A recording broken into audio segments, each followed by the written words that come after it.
32,000 square metres पर फैली दुनिया की छठी सबसे ऊंची बिल्डिंग मक्का क्लॉक रोल टावर है, जो बुर्ज खलीफा से सिर्फ 227 मीटर ही छोटा है। लेकिन बुर्ज खलीफा से छोटा होने के बावजूद भी मक्का क्लॉक टावर को बनाने की कॉस्ट बुर्ज खलीफा से 10 गुना ज़्यादा थी। यानी कि बुर्ज खलीफा में आने वाली कॉस्ट 1.5 बिलियन यूएस डॉलर्स थी, जबकि मक्का क्लॉक टावर पर आने वाली कॉस्ट 15 बिलियन यूएस डॉलर्स थी, जो कि पाकिस्तानी तकरीबन 41 खरब रुपए से भी ज़्यादा अमाउंट बनती है।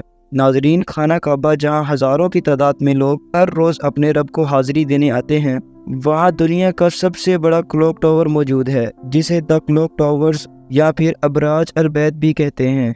601 मीटर ऊंचा ये क्लॉक टावर सबसे ऊंचा क्लॉक टावर है, जो इंग्लैंड में मौजूद बिग बेन क्लॉक टावर से भी काफ़ी बड़ा है।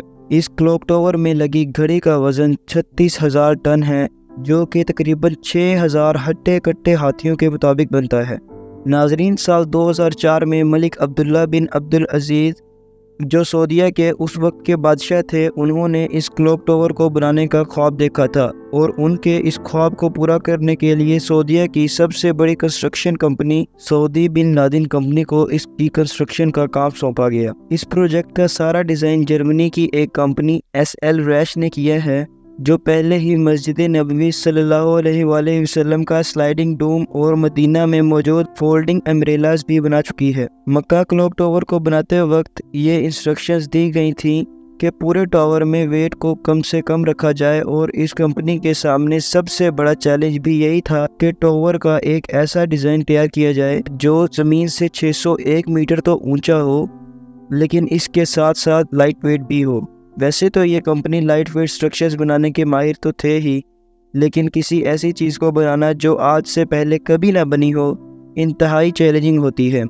और मक्का क्लॉक टावर की भी कुछ ऐसी ही सूरत हाल थी, क्योंकि ये अब तक का सबसे बड़ा और ऊंचा क्लॉक टावर बनने वाला था। खैर, इस मकसद को पूरा करने के लिए इंतहाई मजबूत कंक्रीट के स्ट्रक्चर से बिल्डिंग को बनाने का काम शुरू किया गया, और देखते ही देखते 400 मीटर ऊंची 120 फ्लोर की बिल्डिंग को तैयार कर लिया गया। लेकिन असल काम तो अब शुरू होना था, क्योंकि अब बारी थी इस टावर पर लगाई जाने वाली घड़ी के डिज़ाइन को तैयार करने की, और इस पर्पस के लिए एक ऐसी टीम का होना ज़रूरी था जिसमें इंजीनियर्स, साइंटिफिक एक्सपर्ट्स और आर्किटेक्चर्स मौजूद हों, जो क्लॉक टावर में लगने वाली घड़ी के डिज़ाइन को तैयार करेंगे। 4 साल के अरसे में इस टीम ने 100 से ज़्यादा घड़ी के डिज़ाइन तैयार किए, और हर एक चीज़ को बारीकी से देखा गया।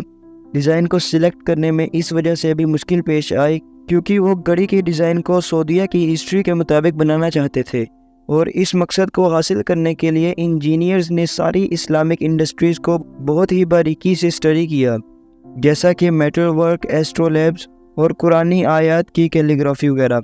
4 साल दिन रात एक करने के बाद आखिरकार एक ऐसा डिज़ाइन फाइनल किया गया जो मॉडर्न भी था और इस्लामिक लिहाज से भी बिल्कुल एक्यूरेट था।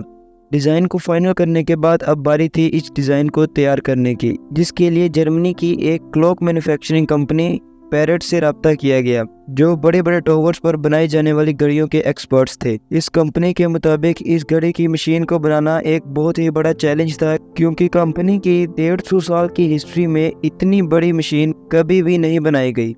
घड़ी की मशीन को इंतहाई सख्त धात से बनाया जाना था, क्योंकि कंपनी को कुछ ऐसा चाहिए था कि जो कि ज़्यादा अरसे तक चले। इसलिए ब्रोंज का इंतखाब किया गया, जो कि इंतहाई सख्त होता है। एक तरफ घड़ी की मशीन को बनाने का काम जारी था, और दूसरी तरफ टावर के ऊपर स्टील का एक ऐसा फ्रेम डिज़ाइन करना था जो 400 मीटर्स की बुलंदी पर एक ऐसी घड़ी का वजन सह सके जो 36,000 टन वजनी होने वाली थी। लेकिन स्टील के फ्रेम को भी डिज़ाइन करना कोई खाला जी का वाड़ा नहीं था, क्योंकि फ्रेम को कुछ इस तरह से डिज़ाइन करना था कि वो घड़ी का सारा वेट पूरी बिल्डिंग में इक्वली डिस्ट्रीब्यूट कर सके। इसलिए जर्मनी की एक एक्सपीरियंस्ड कंपनी को चुना गया, जिनके पास इस मसले का बेस्ट सॉल्यूशन था। कंपनी ने इस मसले को हल करने के लिए एल्फर टावर की एग्जाम्पल को सामने रखा, क्योंकि एल्फर टावर को कुछ इस तरह से डिज़ाइन किया गया है जिसमें सारा वेट ऊपर से नीचे की तरफ इक्वली डिस्ट्रीब्यूट होके आता है। वेट को कम से कम रखने के लिए इंजीनियर्स ने स्टील और कंक्रीट का एक ऐसा फ्रेम डिज़ाइन किया जो खुद तो इतना वजनी नहीं था, लेकिन कई हजार टन वजन उठाने की कैपेसिटी रखता था। घड़ी के सारे स्टील कंपोनेंट्स को टर्की में डिज़ाइन किया गया और 1,40,000 यूनिक स्टील कंपोनेंट्स को आपस में मेल्ट करके 14,000 पीसीस को तैयार किया गया। हर महीने 1,000 टन माल को तैयार किया जाता था, जिसमें 200 एम्प्लॉयज काम कर रहे थे। इन एलिमेंट्स को तैयार करते हुए इस बात का खास ध्यान रखा गया था कि इन एलिमेंट्स को कई मीटर ऊपर फिक्स करना है और इससे भी पहले कि इन कंपोनेंट्स को मक्का ट्रांसपोर्ट करना है। इन दोनों बातों का खास ख्याल रखते हुए इन कंपोनेंट्स को तैयार किया गया और इतने बड़े बड़े पीसीस को मक्का ट्रांसपोर्ट करते वक्त ट्रैफिक पुलिस की भी मदद ली गई। सैमक टावर में लगी क्रेन्स की मदद से इन पीसीस को ऊपर ले जाया गया और इसके बाद इन पीसीस को आपस में वेल्ड किया गया। लेकिन इतनी हाइट में भी वेल्डिंग करना कोई आसान काम नहीं था, इसीलिए वेल्डिंग के काम को सर अंजाम देने के लिए 80 सर्टिफाइड वेल्डर्स का इंतखाब किया गया। स्टील कंपोनेंट्स को आपस में जोड़ने के लिए वेल्डिंग के साथ साथ 45,000 बोल्ट्स का भी इस्तेमाल किया गया। घड़ी का लोड उठाने वाले स्टील स्ट्रक्चर का वजन ही 12,000 टन तक जा पहुंचा, जो कि अल्फा टावर से भी 2,000 टन वजनी था। सूरत हाल ये थी कि एक मसला हल करो तो जैसे दूसरा मसला पहले ही आपके इंतज़ार में बैठा हो। क्योंकि अल्फा टावर के स्ट्रक्चर में स्पेसेस मौजूद हैं जिसमें इतनी हाइट में भी हवा की क्रॉसिंग इजीली हो सकती है, लेकिन इस क्लॉक टावर की सिचुएशन में ऐसा कुछ भी नहीं था। लिहाजा अब इंजीनियर्स को कुछ ऐसा करना था कि ये मसला भी हल हो सके, क्योंकि इतनी ज़्यादा ऊंचाई पर कम से कम 300 टन फोर्स ने घड़ी के फेस पर आ लगना था, जैसे 10 ट्रक एक साथ किसी चीज़ से टकरा जाए। और ये वो फोर्स थी जो घड़ी को हर हाल में बर्दाश्त करनी थी। इस मसले के हल के लिए शदीद किस्म के विंड टेस्ट किए गए, क्योंकि इंजीनियर्स ये जानना चाहते थे कि कहीं हवा के प्रेशर से पूरी बिल्डिंग ही कोलैप्स ना कर जाए। लेकिन ये मसला सिर्फ घड़ी का नहीं था, बल्कि घड़ी में लगाई जाने वाली सुइयों का भी था, क्योंकि ये सुइयाँ एक मीडियम साइज प्लेन जितनी लंबी होने वाली थी, और अगर एक भी सुई घड़ी के बेस से टकरा जाती तो सारी मेहनत में एक ही झटके में पानी फिर जाना था। स्टील स्ट्रक्चर को तैयार करने के बाद अब बारी थी घड़ी को बनाने की, और दर हकीकत वॉच टावर में 4 घड़ियों को बनाया जाना था ताकि चारों तरफ से टाइम देखा जा सके। सबसे पहले घड़ी की एक साइड को बनाया गया और कुछ महीनों तक इस पर टेस्टिंग की गई, और ऐसा इसलिए किया गया ताकि अगर घड़ी के डिज़ाइन में कोई मसला हो तो नुकसान कम से कम हो। कई महीनों की टेस्टिंग के बाद जब ये डिज़ाइन मुकम्मल हो गया, अब बारी थी घड़ी की सुइयों को बनाने की। और सुइयों को बनाना भी कोई आसान काम नहीं था, क्योंकि ख़राब मौसम में अगर घड़ी की सुइयां घड़ी से टकरा जाती तो माली नुकसान के साथ साथ जानी नुकसान भी हो सकता था। ये डिसाइड किया गया सबसे पहले घड़ी के डायल पे एक सर्कुलर ट्रैक बनाया जाएगा और सुइयों के पीछे टायर्स लगाए जाएं जो इस सर्कुलर ट्रैक पे सुइयों को घुमाएंगे, बिल्कुल एक रोलर कोस्टर की तरह। लेकिन फिर इस आइडिया को रिजेक्ट कर दिया गया, क्योंकि मिट्टी की वजह से टायर्स जाम भी हो सकते थे और इतनी ऊंचाई में टायर्स को मेंटेन करना किसी खतरे से खाली नहीं था। यही वजह थी कि इस सारे प्लान को कैंसिल करना पड़ा और दोबारा से एक ऐसे प्लान पर काम किया गया जिसमें इस बात का खास ख्याल रखा गया कि कुछ ऐसा बनाया जाए जिसमें मेंटेनेंस भी कम से कम हो और घड़ी की सुइयां हवा के प्रेशर को भी आसानी बर्दाश्त कर सकें।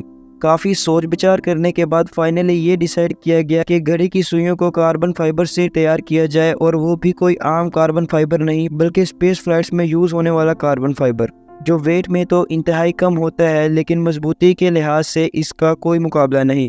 फाइनली घड़ी की दोनों सुइयों को तैयार किया गया, जिसमें से मिंट हैंड 22 मीटर लंबा और 7,500 किलो वजनी था, जबकि सेकंड हैंड 17 मीटर लंबा और 6,000 किलो वजनी था। और ये दोनों सुइयां अलग अलग ड्राइव शाफ्ट से चलाई जाती हैं। आप ऐसा ही समझ लें कि ये दोनों सुइयां अलग अलग मोटर से चलती हैं। और यहाँ आप लोगों को बताता चलूं कि मक्का क्लॉक टावर की सारी घड़ियों को सोलर पैनल्स पर चलाया जाता है। यहाँ सोचने वाली बात तो ये है कि घड़ी में अगर कोई मसला आ जाए तो उसे कैसे ठीक किया जाता होगा, क्योंकि इस कदर हाइट पर घड़ी को ठीक करना भी कोई आसान काम नहीं है।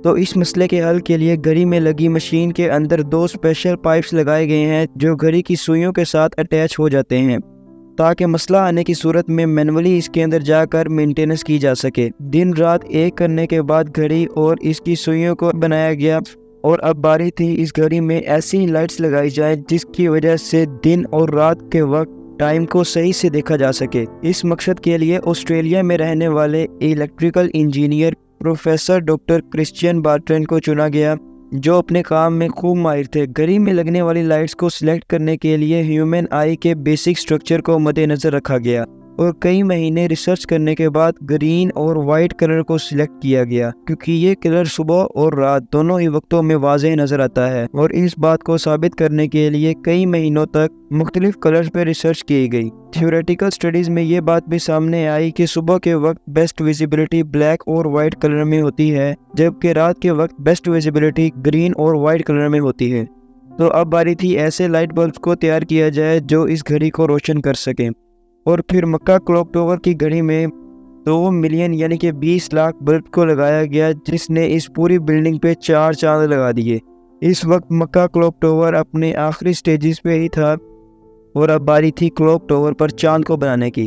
अब इंजीनियर्स के मुताबिक चांद को बनाना सबसे बड़ा चैलेंज था, क्योंकि ये 25 मीटर चौड़ा स्ट्रक्चर स्टील के बगैर ही कार्बन फाइबर से तैयार किया जाना था और सिर्फ चांद को बनाने में ही 3 महीनों का वक्त लगा, जिस पे आने वाली कॉस्ट 24 मिलियन US डॉलर्स, जो कि पाकिस्तानी तकरीबन 700 करोड़ रुपए बनती है। चांद को बनाने के बाद अब बारी थी घड़ी के ऊपर अल्लाह अकबर लिखने की, और इसके लिए एक ऐसे बंदे की तलाश थी जो पेपर पे लिखी हुई खताती को बिल्डिंग पर फिट कर सके, और वो भी इतने बड़े साइज की। यहाँ आपको बताता चलूँ कि घड़ी के ऊपर लिखा अल्लाह अकबर का लफ्ज़ अलिफ 23 मीटर लंबा लिखा गया है, ताकि इसे दूर से भी देखा जा सके। इन सब चीज़ों के बाद अब बारी थी क्लॉक टावर को डेकोरेट करने की, जिसके लिए ग्लास मोज़ेक की टेक्निक को इस्तेमाल किया गया, जो कि तकरीबन 1000 साल पुरानी टेक्निक है। मक्का क्लॉक टावर को डेकोरेट करने में 9 करोड़ 30 लाख 6 मुख्तलिफ कलर की मोज़ेक टाइल्स का इस्तेमाल हुआ, जिसमें गोल्ड मोज़ेक भी शामिल थे। इसमें मोज़ेक को हाथों से तैयार किया जाना था और 1 साल के टाइम लिमिट में 2 फुटबॉल फील्ड जितना गोल्ड मोज़ेक हाथों से तैयार करना मुमकिन ही नहीं था। इसीलिए इस प्रोसेस को मशीन पे कन्वर्ट करना लाजमी था, ताकि थोड़े वक्त के अंदर गोल्ड मोज़ेक तैयार किए जा सके। और ये गोल्ड मोज़ेक तैयार करने का अब तक का सबसे बड़ा ऑर्डर था। अब आपको बताता चलूँ कि आखिर गोल्ड मोज़ेक होते क्या हैं।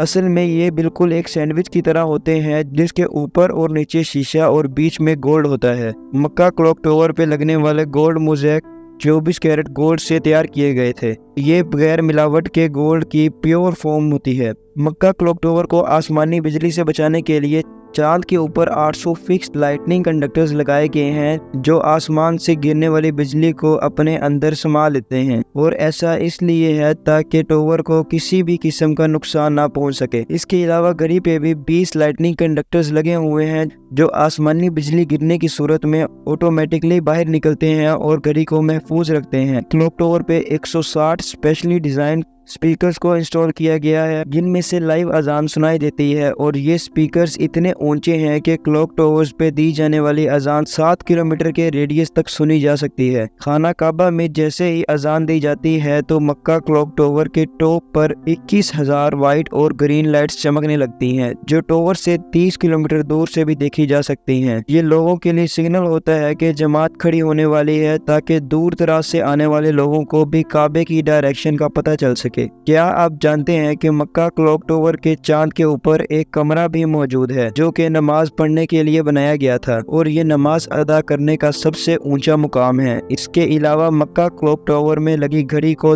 10 किलोमीटर दूर से भी देखा जा सकता है। आपका मक्का क्लॉक रॉयल टावर के बारे में क्या कहना है, हमें कमेंट सेक्शन में जरूर बताइएगा। अपना बहुत सारा ख्याल रखिएगा। मिलते हैं ऐसी ही नेक्स्ट अमेजिंग डॉक्यूमेंट्री वीडियो में।